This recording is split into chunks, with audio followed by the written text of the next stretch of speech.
Well, good morning, everybody.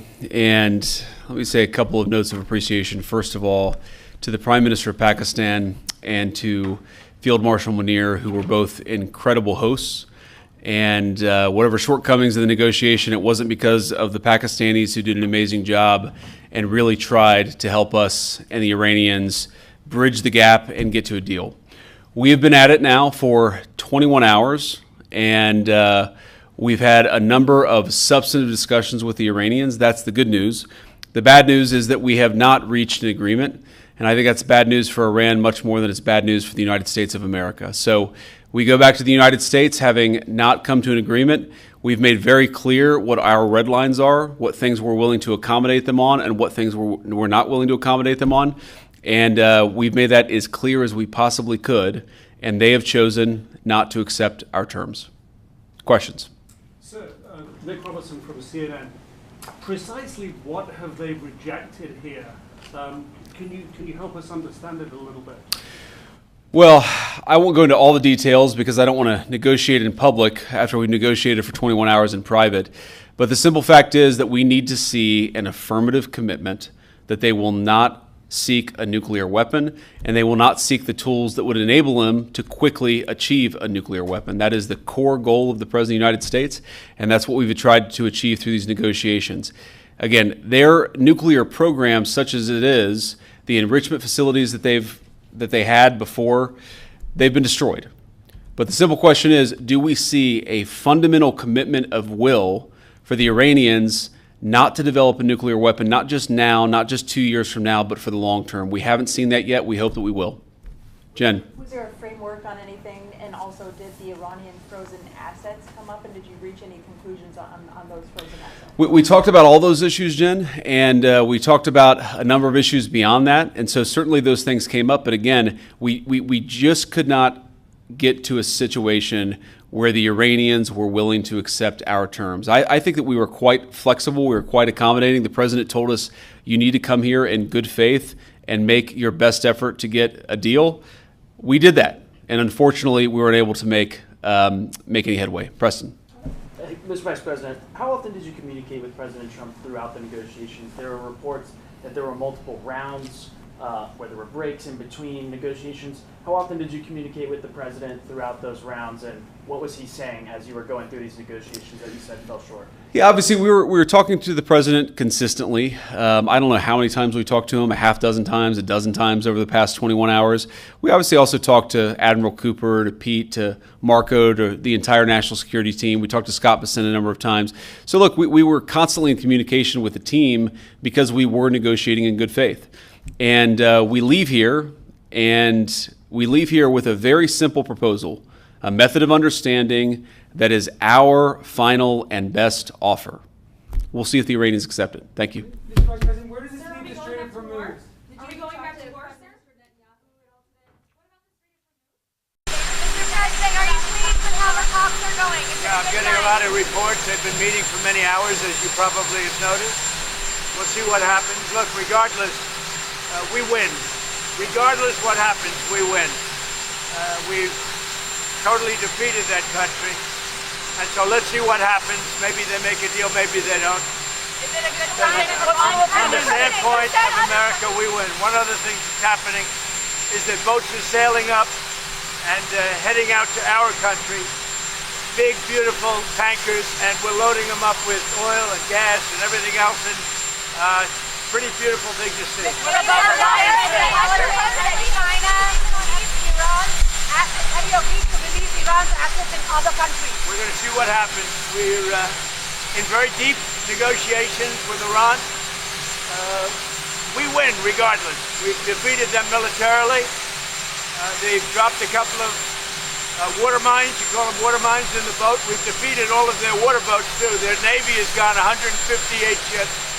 They have 28 water droppers, mine droppers they call them. All of them are sunk. They probably have a couple of mines in the water. We have mine sweepers out there. We're sweeping the strait. In addition to that, we're negotiating. Whether we make a deal or not makes no difference to me. And the reason is because we've won. Whether you listen to the fake news or not, you know, it's amazing. They're credibility is down to 13%. The media, credibility down to 13%. Think of it. We defeated their Navy. We defeated their Air Force. We defeated their anti-aircraft. We defeated their radar. We defeated their leaders. Their leaders are all dead. And now all we do is we'll open up the strait even though we don't use it, because we have a lot of other countries in the world that do use it that are either afraid or weak or cheap. I don't know what it is, but we were not helped by NATO, that I can tell you.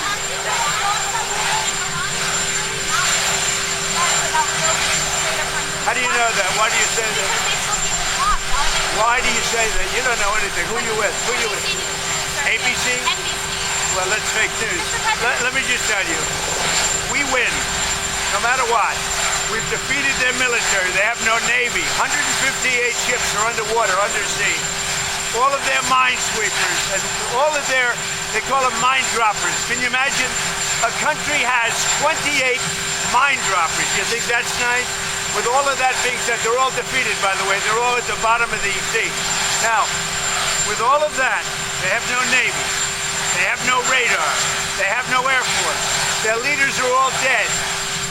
Khomeini is gone. For many years he ruled. He's gone.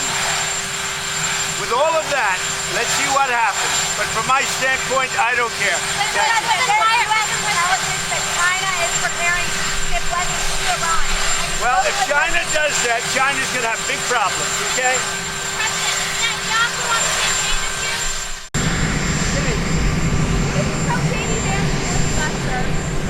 Well, I wish him luck. He's got a big thing. I will find out what's going on.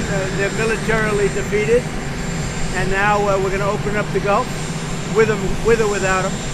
But that'll be open. We're going to be, or the Strait as they call it, and I think it's going to go pretty quickly. And if it doesn't, we'll be able to finish it off one way or the other.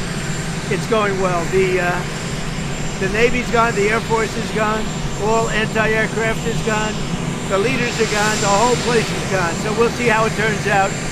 So it's JD, it's Steve, and Jared. They have a good team, and they meet tomorrow. We'll see how it all works. You're not going to let them hold the strait, are you? It's international. No, we're not going to let that. It's international water.